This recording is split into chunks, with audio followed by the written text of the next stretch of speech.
وہ مدعی ہے ایمان کے، وَمِنَ النَّاسِ مَن يَقُولُ آمَنَّا بِاللَّهِ وَبِالْيَوْمِ الْآخِرِ وَمَا هُم بِمُؤْمِنِينَ، لوگوں میں سے کچھ ہے جو دعویٰ کرتے ہیں کہ ہم اللہ پر اور یوم آخر پر ایمان رکھتے ہیں، وہ مومن نہیں ہے حقیقت میں، سب عالی دعویٰ ہے۔ تو یہ تمییز جو ہے، ابتلا، جانچ لینا، پرکھ لینا، یہ لفظ ہم پڑھ چکے ہیں سورہ آل عمران کے اندر بھی، تمہارے دلوں میں جو کچھ ہے اس کو پوری طرح پرکھ لے۔ تو اس اعتبار سے یہ کلائمیکس ہو گیا ہے۔ اور اس میں ایک نقطہ نوٹ کر لیجئے، ذاتی طور پر حضور صلی اللہ علیہ وسلم کو جو ایذائیں پہنچی ہیں مکے میں، اس کا کلائمیکس طائف کا واقعہ ہے، وہ کلائمیکس ہے۔ مولانا مناظر احسن گیلانی رحمۃ اللہ علیہ کی بڑی مختصر کتاب ہے سیرت پر، النبی الخاتم، انہوں نے یہ نقطہ بیان کیا ہے کہ اصل میں یوم طائف حضور کے لیے اس وقت تک گویا کہ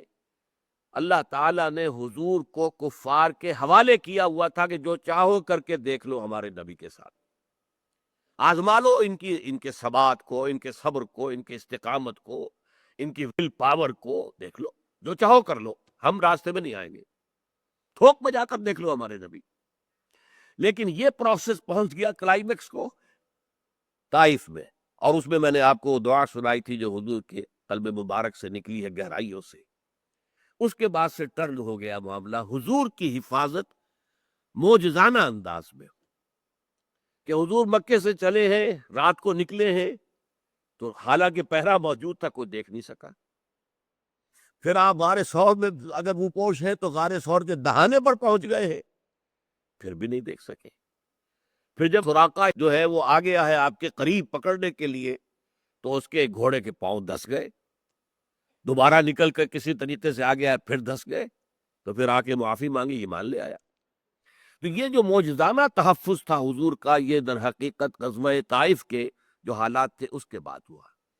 یہی معاملہ مجموعی طور پر ہوا ہے مسلمانوں کی جماعت کے ساتھ، اور کلائمیکس جو ہے اس کا وہ غزوہ احزاب ہے۔ سچویشن ایسی ہو گئی تھی کہ گویا کہ خاتمہ نظر آ رہا تھا، کہ جیسے ایک چراغ ہے صحرا کے اندر وہ جل رہا ہے، اور تین طرف سے آندھیاں آ گئی ہیں اس کو بجھانے کے لیے، مشرق سے، مغرب سے اور شمال سے۔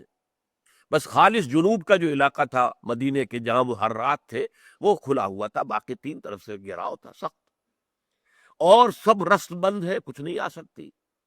باغات تک رسائی نہیں ہے کہ وہاں سے کچھ پھل لا سکیں۔ پھر خطرہ ہو گیا کہ بنو قریظہ جو واحد قبیلہ رہ گیا تھا، خطرہ ہی کیا ہو گیا، واقعہ ہو گیا، ان کا عہد و پیمان ہو گیا تھا کہ ٹھیک ہے جب جنگ کرو گے ہم تمہارے ساتھ آئیں گے، ہم پیچھے سے ان پر وہ یعنی جنوب کی جانب سے ہم حملہ کر دیں گے، کیونکہ ان کی گڑھی جو تھی یا ان کا گڑھ جو تھا قلعہ وہ جنوب کی جانب تھا، مسجد قباء کے پاس تھا۔ تو یہ صورتحال ایسی تھی کہ آزمائش جو ہے اہل ایمان کے ایمان کی وہ اپنے کلائمیکس کو پہنچ گئی۔